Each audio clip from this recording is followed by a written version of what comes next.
આપ સૌને મારા સાદર પ્રણામ। આપણી આ ચેનલમાં આપ સૌનું હાર્દિક સ્વાગત છે। આજે આપણે સફલા એકાદશીમાં કેટલાક ઉપાયો જે કરવાના છે તેના વિશે ચર્ચા કરીશું। હિન્દુ કેલેન્ડર મુજબ દર મહિનામાં 2 એકાદશી અને આખા વર્ષમાં 24 એકાદશી આવે છે। તમામ એકાદશીનું પોતાનું અલગ મહત્વ છે।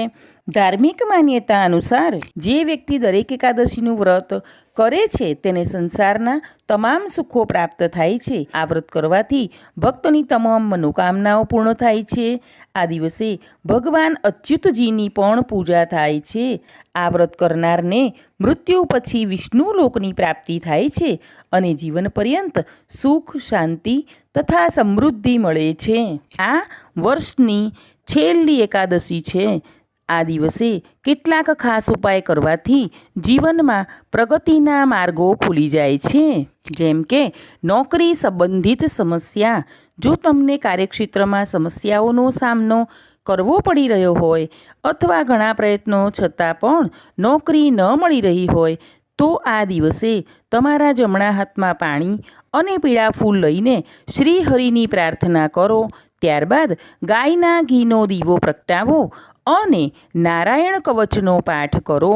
સુખ અને સમૃદ્ધિ પ્રાપ્ત કરવા માટે આ દિવસે ઘરના આંગણામાં તુલસીનો છોડ વાવો। એવું માનવામાં આવે છે કે ભગવાન વિષ્ણુને તુલસી ખૂબ જ પ્રિય છે। તેથી શ્રી હરિ વિષ્ણુ તુલસીના છોડને લગાડવા અને તેની સેવા કરવાથી ખૂબ જ પ્રસન્ન થાય છે। ગ્રહોની સ્થિતિ મજબૂત કરવા માટે આ દિવસે ભગવાન વિષ્ણુને પીળા ફૂલ, ગોળ અને ચણાની દાળ અર્પિત કરો। પીળા વસ્ત્રો પણ ચડાવો। આવું કરવાથી ભગવાન વિષ્ણુની વિશેષ કૃપા પ્રાપ્ત થાય છે।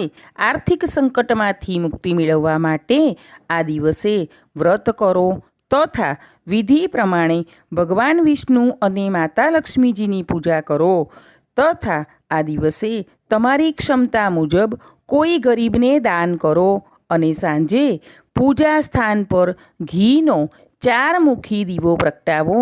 આમ કરવાથી ધન સંબંધિત તમામ સમસ્યાઓથી છુટકારો મળી શકે છે। આમ આપણે આ વિડીયોમાં સફલા એકાદશીએ કરવાના ઉપાયો જોયા। બોલો જગદગુરુ શ્રી કૃષ્ણ ભગવાનની જય। આગળના વિડીયો જોવા માટે આપણી આ ચેનલને લાઇક, શેર અને સબસ્ક્રાઈબ કરજો। આપણે સૌ હંમેશા ખુશ અને નિરોગી રહીએ તેવી પ્રભુના ચરણોમાં પ્રાર્થના।